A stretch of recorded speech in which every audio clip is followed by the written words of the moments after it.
Boa tarde, noite a todos os irmãos e irmãs aqui presentes. Que a paz de Jesus, nosso divino mestre e amigo, possa nos envolver e nos acolher a todos. Que nos sintamos aqui abertos, dispostos a receber tudo que a espiritualidade, o alto, nos proporciona em momentos como este, de fraternidade, de comunhão, a fim de que os nossos corações possam sair daqui mais renovados, com a fé, a esperança alimentadas e com uma vontade crescente, uma vontade gigante de amar e de servir. Como nunca, são esses os ingredientes de que precisamos a fim de poder tocar a nossa vida com serenidade e construir ou auxiliar Jesus a construir um mundo de mais paz e de mais fraternidade a partir da nossa ação. Então é com esse intuito que aqui nos reunimos, que aqui me coloco na simples condição de um irmão, aprendiz como todos, que tem buscado com Jesus o caminho, a verdade e a vida. Que tem buscado nas palavras de Jesus, aquelas palavras de vida eterna, que despertam em nós o senso de eternidade e nos conclamam a uma vida maior, a uma vida mais plena.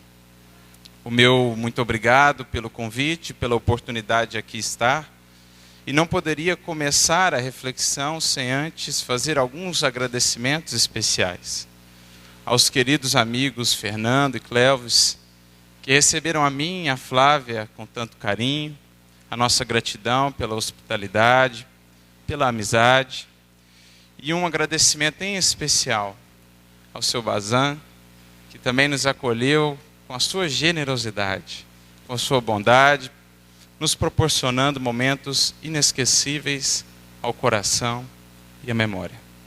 Então, na pessoa deles, agradeço a todos desde já pelo carinho e pela paciência, pela bondade, e que saiamos todos daqui mais animados, mais dispostos a vibrar realmente no espírito de fraternidade.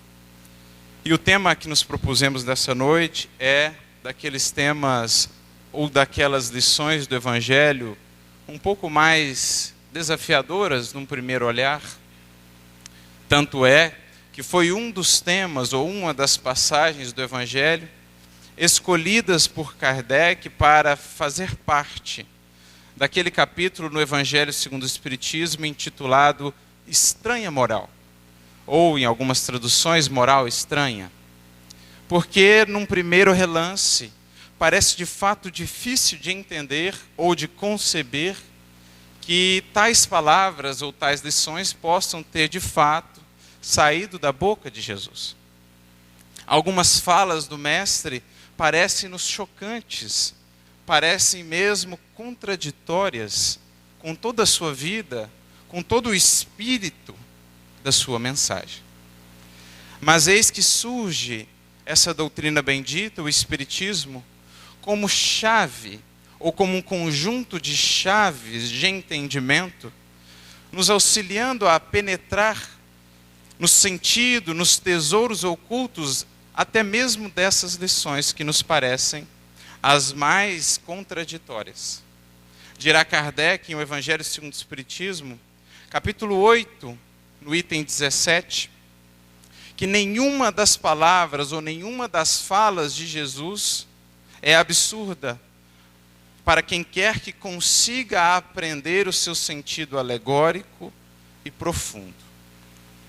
E é isso que temos aprendido com Emmanuel, com a obra, com o legado que ele nos deixou. Se alguma lição do Cristo nos parece contraditória, se ainda não conseguimos alcançar algum entendimento edificante, consolador, iluminativo, de alguma fala, de algum gesto de Jesus, o problema não está na lição, tenhamos a certeza. Não está nas palavras de Jesus, não está na gestualidade de Jesus. está certamente na nossa limitação de entendimento e de interpretação. Seja pela ausência de elementos do contexto em que ele vivia, da cultura em que ele vivia, que nos permitem alcançar entendimentos mais profundos. Assim é com muitas de suas parábolas, com muitas de suas lições. Se eu não conheço muito bem alguns aspectos da cultura, das características, das tradições, do contexto em que Jesus vivia, muitas vezes perdemos muito do contexto ou da riqueza da lição. Então o próprio Kardec vai dedicar uma parte da introdução do Evangelho segundo o Espiritismo a nos trazer alguns entendimentos sobre o contexto. Como é que eu vou entender mais profundamente o Evangelho sem entender quem eram os fariseus, por exemplo? O que pensavam, o que faziam, o porquê das suas restrições quanto a Jesus? Como é que eu vou entender a fala de Jesus para com eles sem entender o que pensavam, como pensavam? Como eu vou alcançar, por exemplo, toda a profundidade, toda a beleza de uma parábola como a parábola do bom samaritano ou a parábola do filho pródigo, sem entender aquela cultura?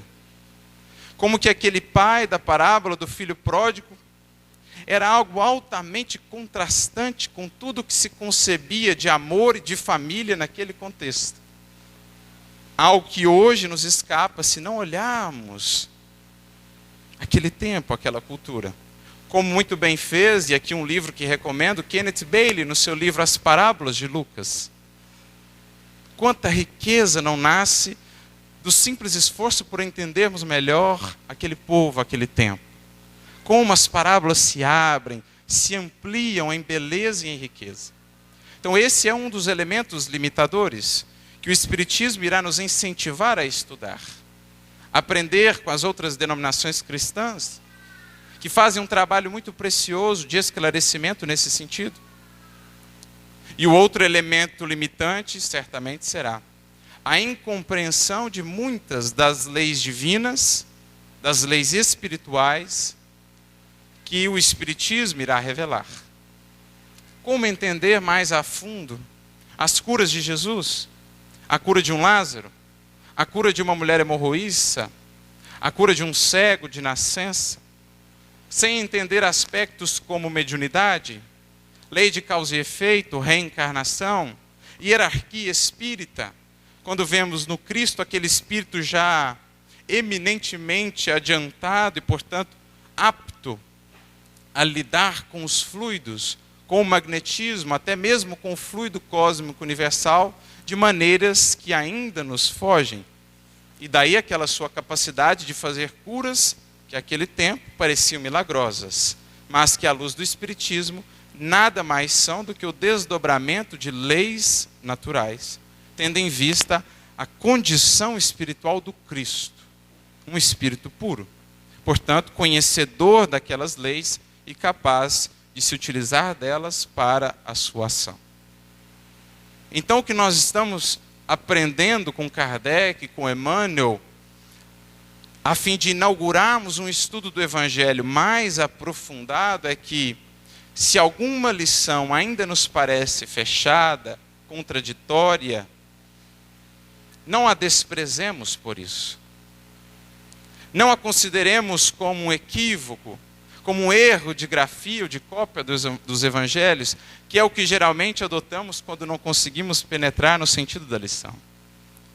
Pensemos antes que são grandes as chances de não termos compreendido a fala ou a lição de Jesus por conta ainda da nossa limitação, seja em termos de estudo mais aprofundado, mais disciplinado, seja em termos da falta do nosso esforço por nos iluminarmos, por nos elevarmos e assim melhor nos conectarmos com a espiritualidade superior, que nos traz inspirações e ideias novas para além do âmbito das nossas possibilidades ainda muito pequeninas.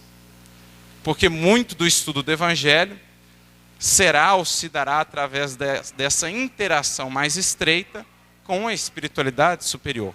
E isso só se consegue através do estudo dedicado, do trabalho no bem, que vai como que abrindo os nossos horizontes da mente, da intuição, para melhor entender as lições.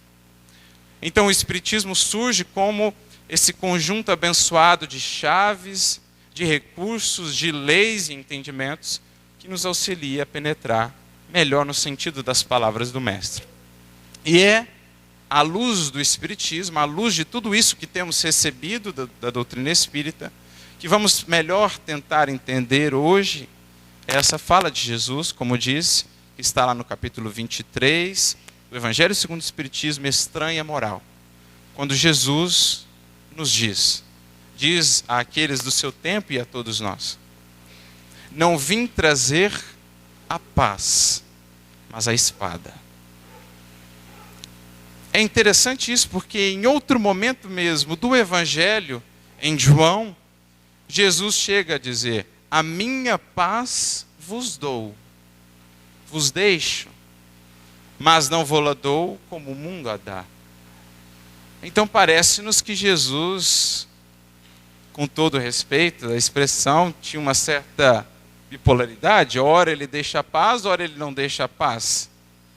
Como entender isso? Naturalmente já vamos pensando ou imaginando que talvez o conceito de paz nesta frase não seja o mesmo conceito de paz na outra frase. Talvez existam dois conceitos, dois entendimentos do que seja a paz. E é isso que nós precisamos começar a entender para adentrar a lição. O próprio Mestre disse em João: a minha paz vos dou, não vou-la dou como o mundo a dá. Então temos aqui dois tipos de paz. Temos a paz como o mundo a busca, ou como o mundo a apresenta, e temos a paz como o Cristo a apresenta. E boa parte do entendimento dessa fala de Jesus, que já sabemos não é contraditória, partindo do princípio de que Jesus é um espírito puro, um espírito que não poderia se contradizer. Portanto, é preciso entender esses sentidos. Partindo disso, nós já vamos começando a perceber que o entendimento da lição começa por uma reconstrução, talvez, ou por um repensar do que seja a paz. E a paz legítima a ser buscada, aquela que o Cristo nos propõe. Porque creio seja este um dos maiores objetivos de todos nós, se não o maior objetivo dos que aqui estamos. Todos ansiamos por paz, que poderia ser traduzida por outros sinônimos: felicidade, harmonia. São várias as faces dessa paz que buscamos, mas essencialmente toda criatura humana busca isso. A grande diferença está em como nós entendemos que isso, ou que essa paz possa ser alcançada. O mundo vai nos dizer, ou vai nos propor, um tipo de paz e um caminho para alcançá-la. O Cristo, como Ele mesmo já nos disse, apresentará outro tipo de paz. E outro meio, ou modo de alcançá-la. Porque para o mundo, de um modo geral, a paz será entendida como a ausência de lutas, de dificuldades. A paz, a felicidade, será entendida como uma mudança das circunstâncias exteriores. Então, se tudo ao nosso redor está bem, então estaríamos ou alcançaríamos essa paz. Se financeiramente estamos bem, se a família vai bem, se a saúde de todos os que amamos vai bem, se temos os recursos monetários, se profissionalmente vamos bem, se temos prazer ou alcançamos prazer através das múltiplas formas que ele pode nos chegar. Para a grande maioria das consciências, isso seria a paz. Uma vida sem muitas dificuldades, uma vida estável. Mas essa é a paz do mundo. Quando olhamos para a vida do Cristo e dos seus seguidores, sabendo que ele havia encontrado a paz, nós começamos a perceber que a paz do Evangelho não estará assim tão pautada nas questões exteriores, nas facilidades exteriores, nos recursos exteriores. Observando a vida do Cristo e dos seus legítimos seguidores, quase que naturalmente já começamos a entender que a paz de Jesus passará por outros caminhos e estará edificada em outras bases. Porque a vida dele, como dos seus seguidores e seguidoras fiéis, foi sempre, invariavelmente, uma vida marcada por lutas, por desafios, por mudanças constantes. E a pergunta que fica é possível ainda assim alcançar a paz? Aos poucos a gente vai juntando as pecinhas e vendo que o primeiro ponto, o primeiro passo aqui é repensar essa paz. Não como algo que dependa de circunstâncias exteriores, mas sim que dependa, sobretudo, da maneira interior pela qual nós lidamos com as circunstâncias exteriores. É essa a grande mudança que o Evangelho nos convidará a fazer no que diz respeito à paz. Porque vive a criatura humana em constante luta por tentar equilibrar as circunstâncias exteriores. E quando parece que ela equilibra alguma coisa, parece que outra coisa sai do prumo. Quando a saúde vai bem, um problema financeiro surge. Quando financeiramente vamos bem, perdemos um ente querido. Quando financeiramente, em termos de saúde, vamos bem, temos um problema afetivo. Enfim, as circunstâncias, o jogo das circunstâncias, parece que constantemente trabalha a fim de nos remover ou retirar essa paz construída sobre os aspectos exteriores.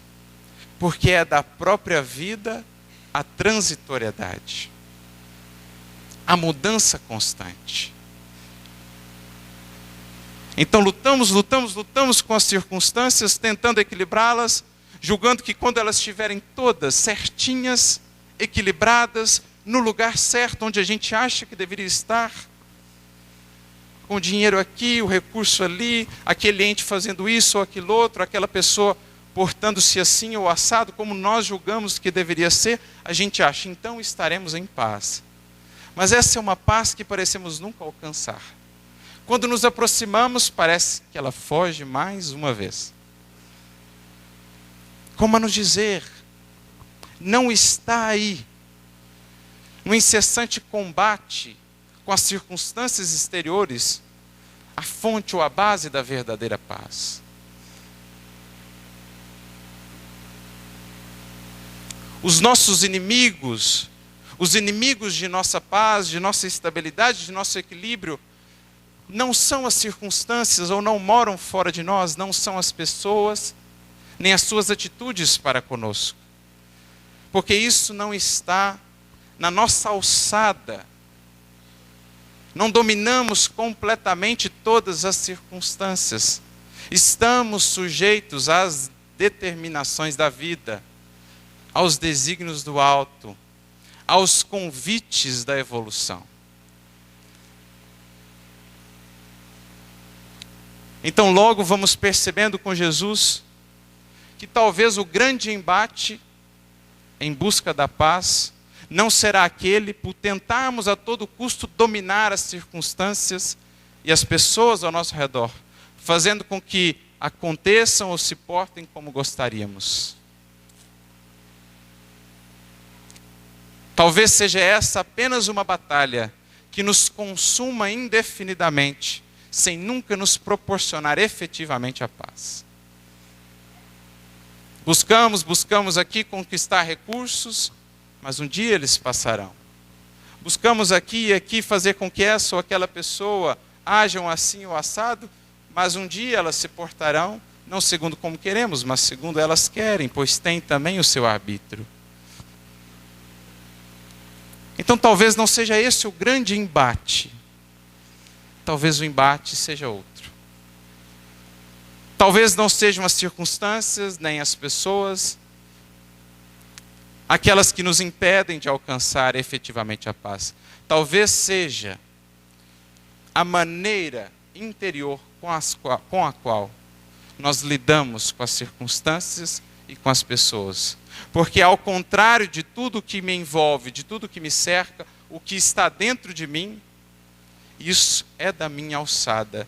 Isso está ao alcance do meu controle e da minha determinação.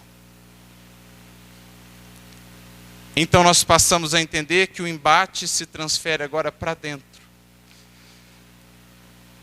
Em vão, nos debateremos, lutaremos com as circunstâncias exteriores, buscando alcançar estabilidade, equilíbrio, serenidade, se antes não fizermos o embate, não nos propusemos a luta transformadora da nossa postura interior e, por conseguinte, da maneira pela qual nós nos relacionamos com tudo que nos cerca, pessoas, coisas e circunstâncias. Então, com a sua frase, Jesus, ao mesmo tempo, nos diz que a sua paz não é aquela paz do mundo, pautada na inércia, nas facilidades, na isenção de lutas e de dores. É uma paz, ou é uma proposta de embate, de combate. Mas também não é a do combate exterior. Acreditando que são as pessoas, as circunstâncias, os agentes perturbadores da nossa paz.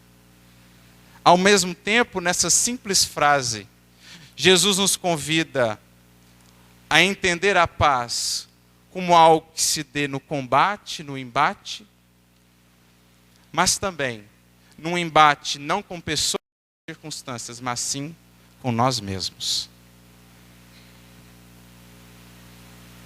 Uma paz que não se conquiste através da luta, da imposição, da violência, da revolta ou da rebeldia com relação àquilo que nos acontece, ou com aquilo que as pessoas fazem para conosco. Mas antes, uma paz que se baseie num profundo processo de luta, de embate, transformação interior, que me prepare internamente para lidar com a mudança, com as circunstâncias, sejam elas quais forem, sem abrir mão da serenidade e do equilíbrio interior. Jesus, com as suas lições, transfere o campo de batalha do exterior, quando guerreávamos antes com as pessoas, agredindo-as e sendo por elas agredidos, quando digladiávamos antes com as circunstâncias, nos revoltando com elas e sendo por elas feridos. Jesus tira esse campo de batalha lá de fora e o projeta aqui dentro. Como nos dizer? Batalhando aqui por dentro, vencendo os verdadeiros adversários de nossa paz, estaremos então aptos a alcançar uma paz que independa das circunstâncias e que possa ser mantida até mesmo nas maiores lutas exteriores, nos maiores desafios circunstanciais. Jesus nos projeta para a verdadeira batalha a ser travada em nós mesmos, para o verdadeiro combate, não o combate fora, mas o bom combate interior, que enquanto não é feito, nos levará continuamente ao combate com pessoas e coisas tomados por nós de maneira equivocada como os agentes perturbadores da nossa paz.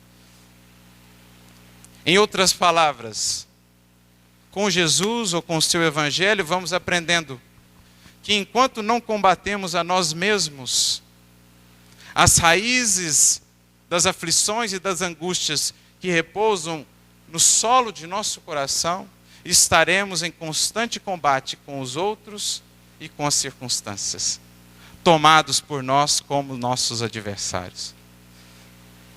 Quando na verdade seriam eles, ou são eles, os professores que nos ajudam a entender que o que realmente precisamos combater está dentro de nós. Que nos ferimos não por aquilo que o outro fala para conosco, mas sim pelo orgulho que se feriu por conta daquilo que o outro falou para conosco. Que nos ferimos pela inveja ferida em relação à postura ou à vida do outro. Que nos ferimos em nossas afeições, em nossas relações afetivas, quando o nosso ego não é atendido, porque esperávamos que o outro agisse ou falasse assim e não assado. A gente vai percebendo que efetivamente não é o outro que nos fere, mas como nós lidamos com o que vem do outro. Não é a vida que nos decepciona, mas sim as expectativas ou os planos que nós havíamos feito em relação à vida. Então percebemos que o problema está não no que acontece fora, mas na maneira pela qual eu recebo e trato isso. E, portanto, o que precisa ser mudado, combatido, não é o outro nem a circunstância, mas eu mesmo. Como disse Khalil Gibran, de maneira muito poética, e disse o divino: ame o seu inimigo. E eu aceitei. Eu entendi e amei a mim mesmo.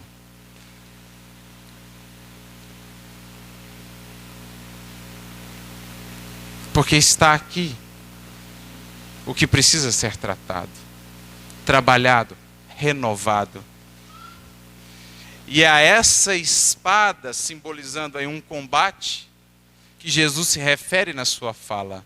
Não a espada como naqueles tempos da violência que feriu o outro, mas a espada a simbolizar esse combate agora assumido internamente pelo Espírito, que a partir das lições de Jesus passa a ser mais conhecedor de si mesmo e, portanto, dos problemas a serem tratados, das raízes das aflições a serem arrancadas, como faz o bom agricultor ao remover as ervas daninhas. A partir das lições de Jesus, como que vamos mergulhando em nós mesmos, vamos voltando àquela espada antes voltada ao semelhante, à vida, na guerra que travávamos constante com as circunstâncias e com os outros, para nós mesmos. E nos convertemos agora internamente no campo de batalha, onde a vontade é a força que nos ajuda a vencer, ou que nos impulsiona a vencer, o velho eu. Por isso o apóstolo Paulo, que soube muito bem, ou que passou por esse processo de transição, deixando o combate fora, as perseguições fora, para perceber que não alcançaria a paz que tanto desejava enquanto não travasse o bom combate dentro. Talvez foi isso que ele quis dizer na sua carta aos Hebreus, capítulo 4, quando diz assim, numa interessante analogia com a espada, porque a palavra de Deus, diz ele, no seu linguajar característico, é viva e eficaz, mais penetrante que uma espada de 2 gumes, e apta a discernir os pensamentos e as intenções do coração. Ele está comparando a palavra de Deus, que para nós seria as lições de Jesus, o Evangelho do Cristo, com uma espada que nos penetra. E nos permite agora discernir intenções e sentimentos que antes não discerníamos. Ora, o que essa figura quer representar, senão no processo em que adentramos a partir do conhecimento de Jesus, ou do Evangelho do Cristo? É como se o nosso mundo interior começasse a ser aberto, a ser revelado. E passamos a ver agora, a discernir melhor a verdadeira fonte da nossa aflição.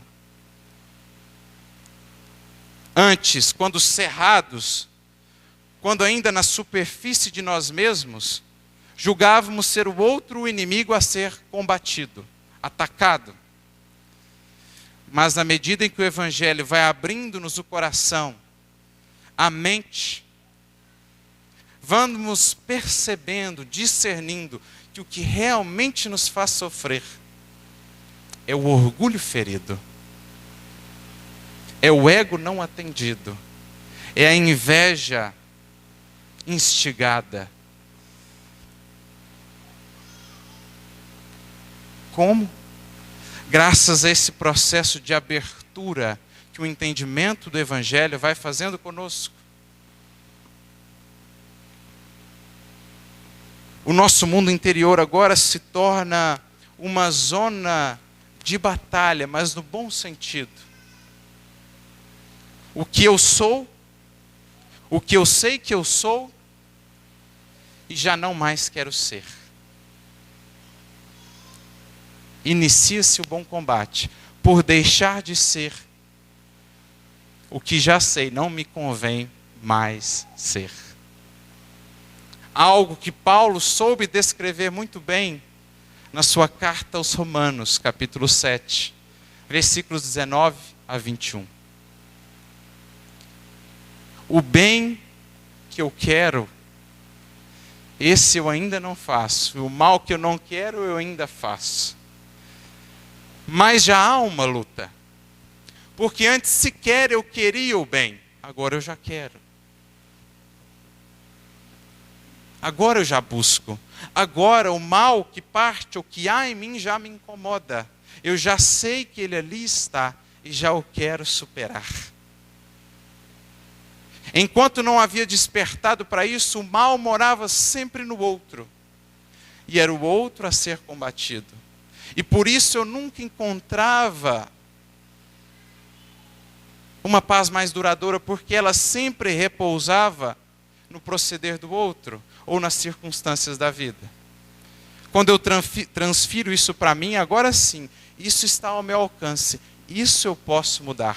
Quando a zona de combate está em mim, eu realmente entrei no processo de iluminação com o Evangelho. É isso que Jesus quer dizer. A sua paz será aquela conquistada através de uma imensa luta, de um tremendo esforço, por vencer a nós mesmos e as nossas más tendências. A sua lição, como que vai aos poucos nos abrindo, nos permitindo nos conhecer, porque só se pode mudar aquilo que já se conhece. Então eu cesso, pelo menos diminuo a revolta, a luta, os embates desnecessários com o exterior, com os outros. Porque agora toda a minha energia estará focada em me vencer.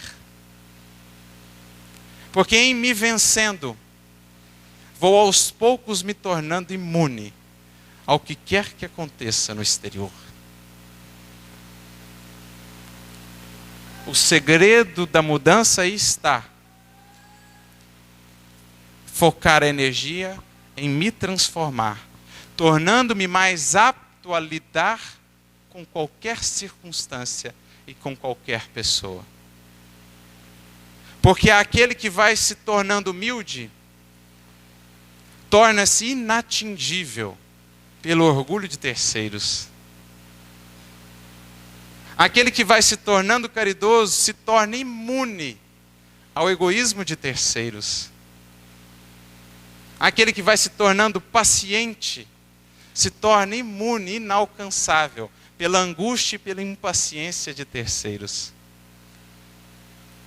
Vai ele consolidando em si a armadura efetiva da paz, a proteção verdadeira, a estabilidade duradoura com o Cristo no seu Evangelho. Então é a essa batalha que somos convidados. Não apontar a espada a outro, mas a nós mesmos, no sentido do conhecimento, do bom combate.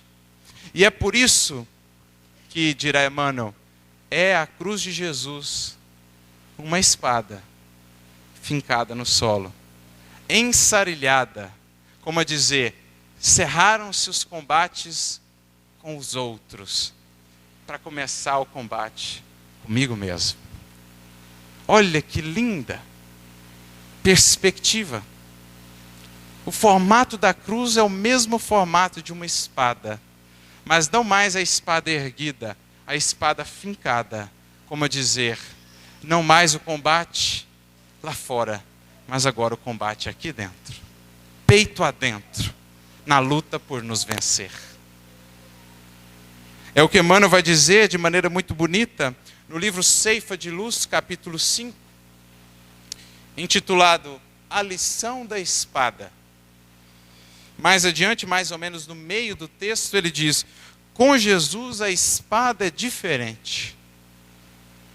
Voltada para o seio da terra, representa a cruz em que ele mesmo prestou o testemunho testemunho supremo do sacrifício da morte pelo bem de todos.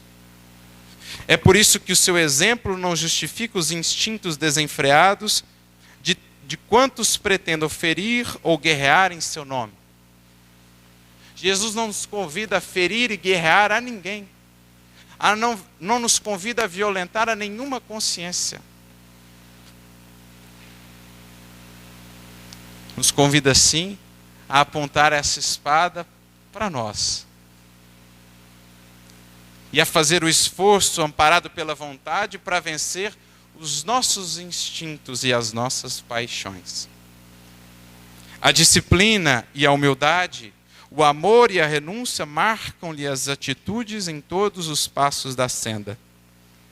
Mais adiante, assim, se recebeste a espada simbólica que o Mestre nos trouxe à vida, a espada que o Evangelho vem nos trazer, que ele disse vir nos trazer, lembra-te de que a batalha instituída pela lição do Senhor permanece viva e rija, ou seja, ereta, dentro de nós, a fim de que, ensarilhando, ou seja, guardando, fincando, sobre o pretérito a espada de nossa antiga insensatez, venhamos a convertê-la na cruz redentora, em que combateremos os inimigos de nossa paz, ocultos em nosso próprio eu, em forma de orgulho e intemperança, egoísmo e animalidade, consumindo-os ao preço de nossa própria consagração à felicidade dos outros.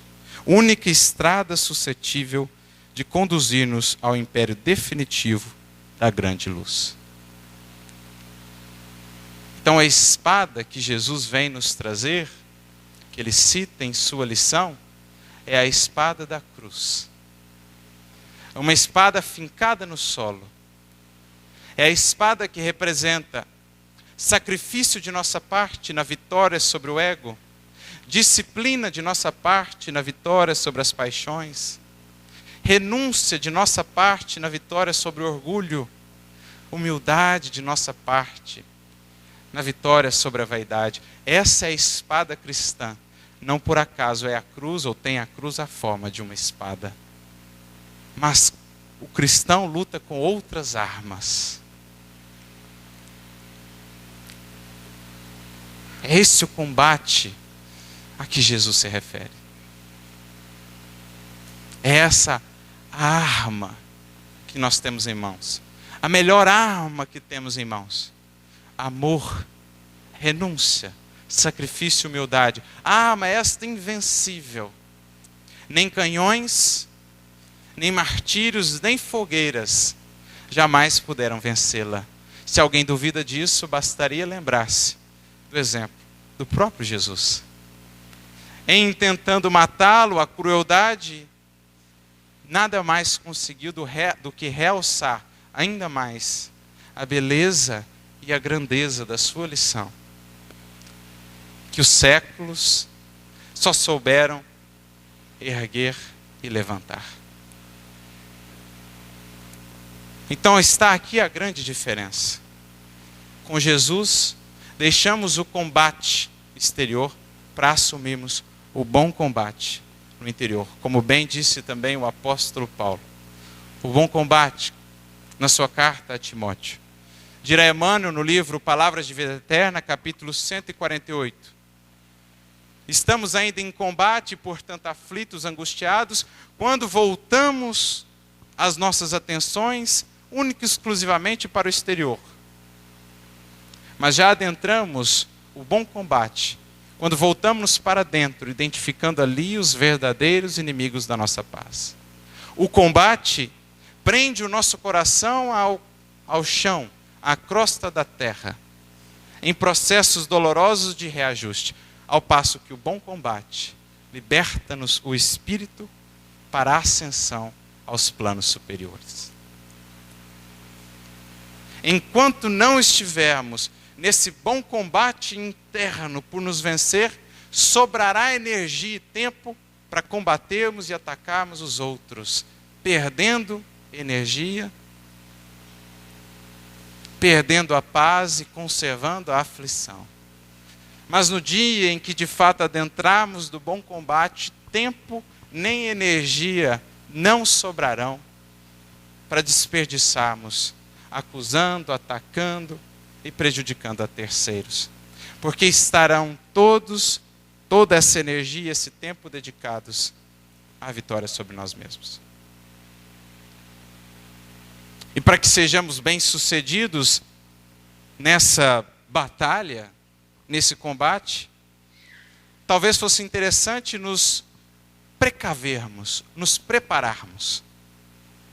Como um combatente que se prepara para ir à luta, nós também, para mantermos firmes nessa luta com nós mesmos, precisamos nos preparar. E mais uma vez, quem vem nos auxiliar é o apóstolo Paulo. Agora na sua carta aos Efésios, capítulo 6, versículos 13 a 17, quando nos fala simbolicamente da armadura de Deus. E ele diz assim: a fim de que estejais firmes no bom combate, é preciso que os vossos lombos estejam cingidos com o cinto da verdade. Então, para que estejamos firmes na vitória sobre nós mesmos, é preciso exigir ou existir de nossa parte um compromisso com a verdade. O conhecimento das leis divinas, como disse o Cristo, e conhecereis a verdade, ela vos fará livres. Conhecermos a verdade sobre nós mesmos, conhecermos a verdade, as leis que o Criador estabeleceu, não há outro caminho de libertação. Como disse o mestre também, a adoração em espírito e em verdade. Então faz parte dessa armadura para o bom combate, o cinto da verdade. E aí ele prossegue, a couraça da justiça. Na primeira carta aos Tessalonicenses, capítulo 5, versículo 8, ele vai acrescentar a couraça da justiça e da caridade. Então, para proteger o nosso peito, para proteger o nosso coração, para que ele esteja forte, firme, esperançoso, na luta por vencermos a nós mesmos, só tem uma maneira de nos protegermos: a justiça, a retidão, a honestidade e o compromisso com a caridade. Porque só é imune, só está realmente protegido para com as decepções, as desilusões, a ingratidão e tudo mais, só está protegido o coração que ama e que é justo. Todo mais estará sujeito à ingratidão que desanima, se não está o coração protegido pela caridade, pela couraça da justiça e da caridade. Então é mais uma das peças da armadura de Deus, segundo o apóstolo Paulo. Mas ele prossegue dizendo que os vossos pés estejam calçados na preparação do evangelho da paz. Então um compromisso de nossa parte por deixarmos pegadas que lembrem o evangelho da paz. Por deixarmos pegadas por onde passarmos de luz, de paz, de serenidade, por marcarmos os corações que cruzarem o nosso caminho. Aqui eu me recordo de uma fala do Antigo Testamento que eu gosto muito, Isaías, capítulo 52, versículo 7, quando ele diz assim: quão suaves são sobre os montes os pés daquele que anuncia as boas novas, daquele que faz ouvir a paz, daquele que anuncia o bem. Quão suaves, quão belas são as pegadas daquele que por onde passou, falou de paz, anunciou o bem, trouxe boas novas, deixou passos, marcas de alegria. Então que não deixemos nenhuma vida, nenhum coração cruzar o nosso caminho sem que saia levando um pouco mais de paz, de alegria, de esperança. Isso é parte também da armadura de Deus. E Paulo prossegue: o escudo da fé, a nossa melhor proteção, a fé, mas não simplesmente o acreditar, a fé entendida na sua verdadeira acepção, confiança, fidelidade. Ter fé é confiar, e só se confia quando se ama e quando se vive.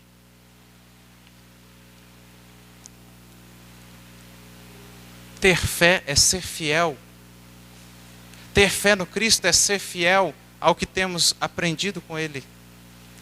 Ter fé no Criador é ser fiel às suas leis.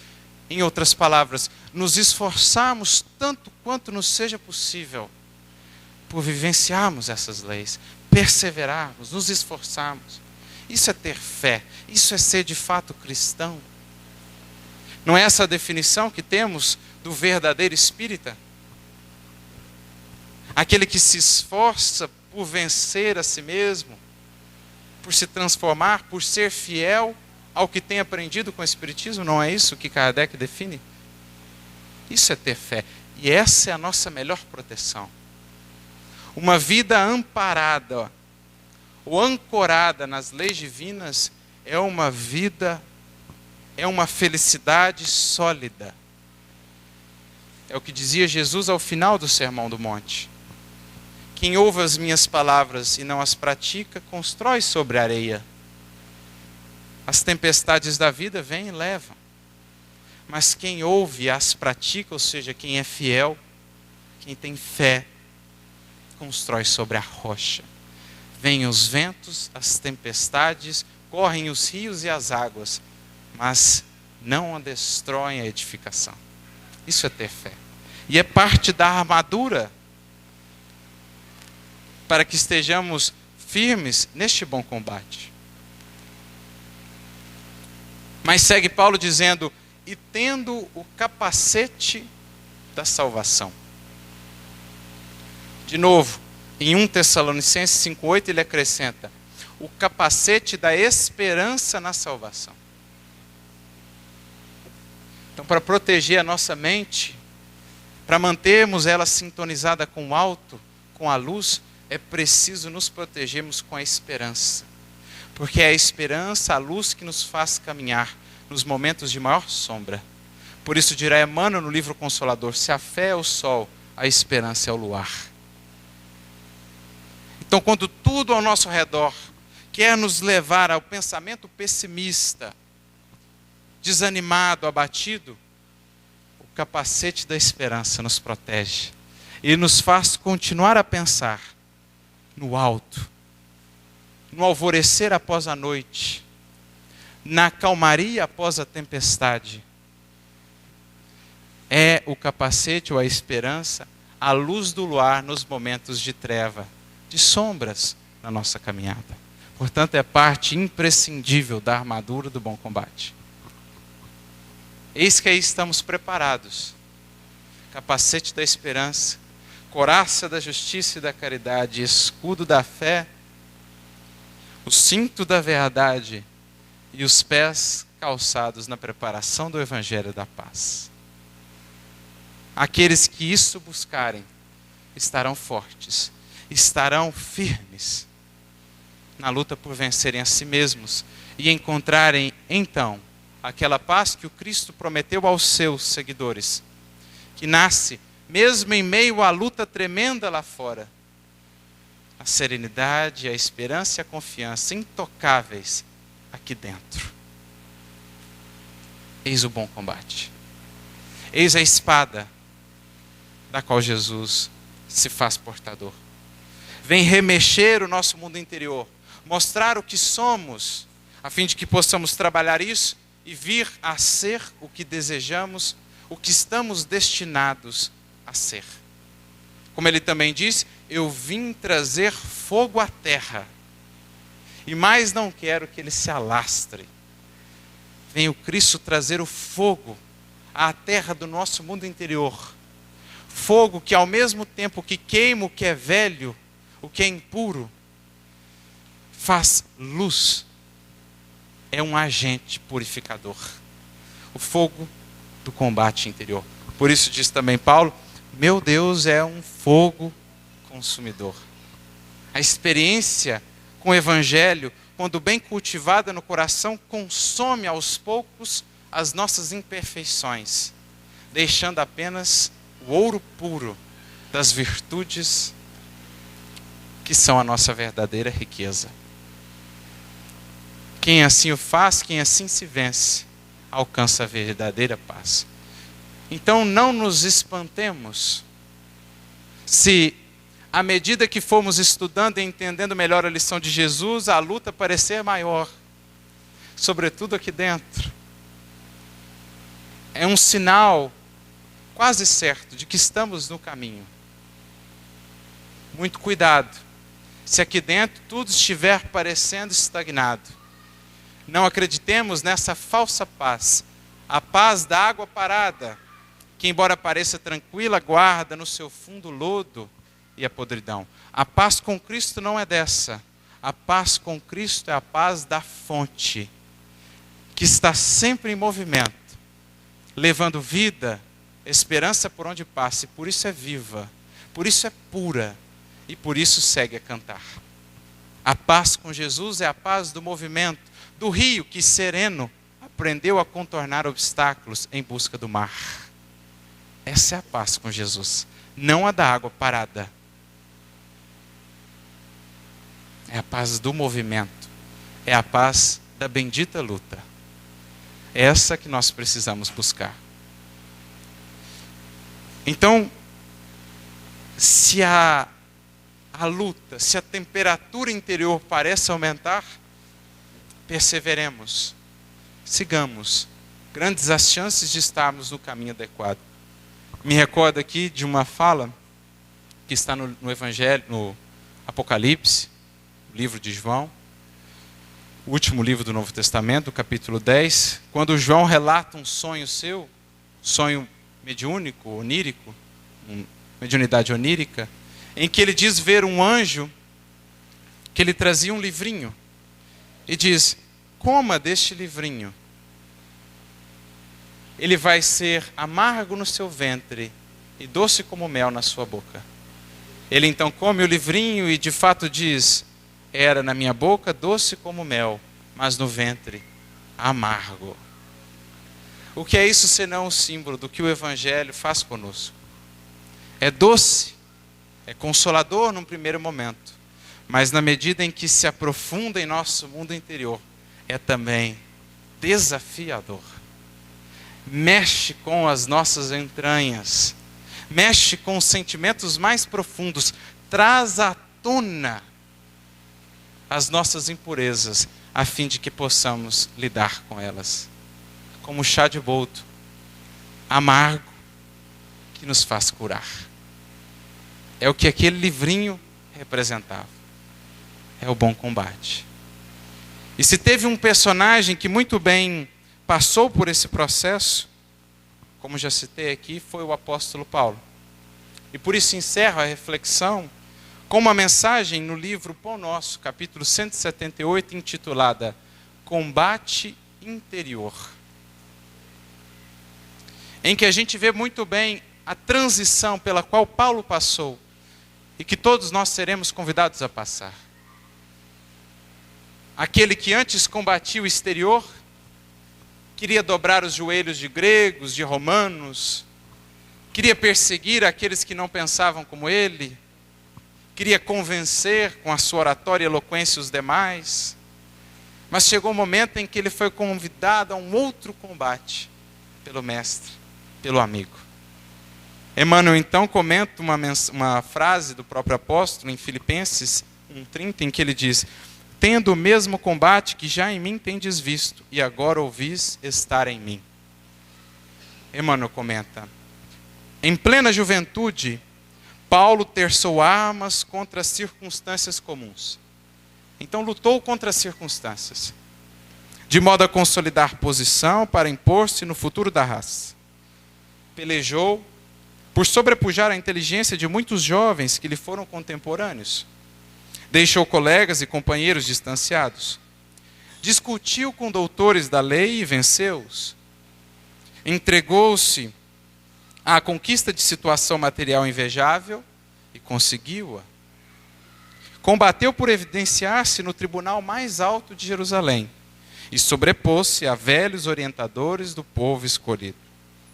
Resolveu perseguir aqueles que interpretava por inimigos da ordem estabelecida e multiplicou adversários em toda parte.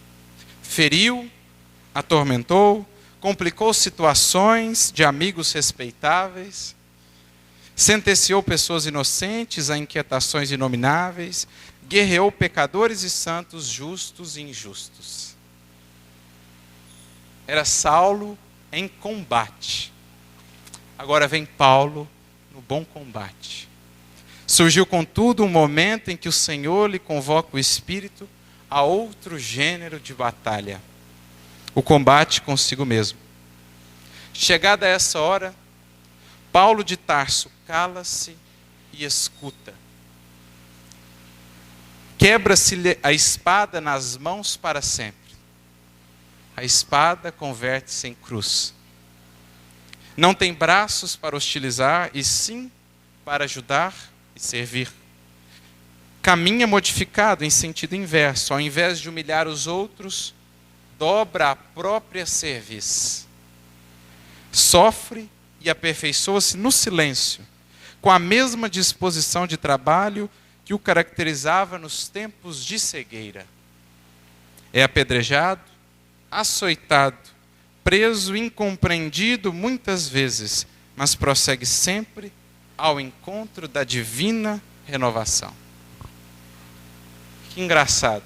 Antes, quando tinha tudo, riqueza, juventude, beleza e poder, não tinha paz. Agora, quando quase nada tinha em aspecto exterior, havia encontrado a legítima paz com Cristo. E é então que Emmanuel conclui: se ainda não combates contigo mesmo, dia virá em que serás chamado a semelhante serviço. Ora e vigia, prepara-te e afeiçoa o coração à humildade e à paciência. Humildade e paciência. Lembra-te, meu irmão, de que nem mesmo Paulo agraciado com a visita pessoal de Jesus, conseguiu escapar. Nós também não iremos. Haverá o momento em que seremos convidados a lutar. Com essa espada que Jesus nos trouxe, não a de ferir, mas a de nos vencer, a espada da cruz, que será um dia para nós a ponte para uma vida maior. Que Jesus, portanto, nos abençoe a todos e nos ajude a encontrar essa paz, não a do mundo, mas a dele. Muita paz a todos.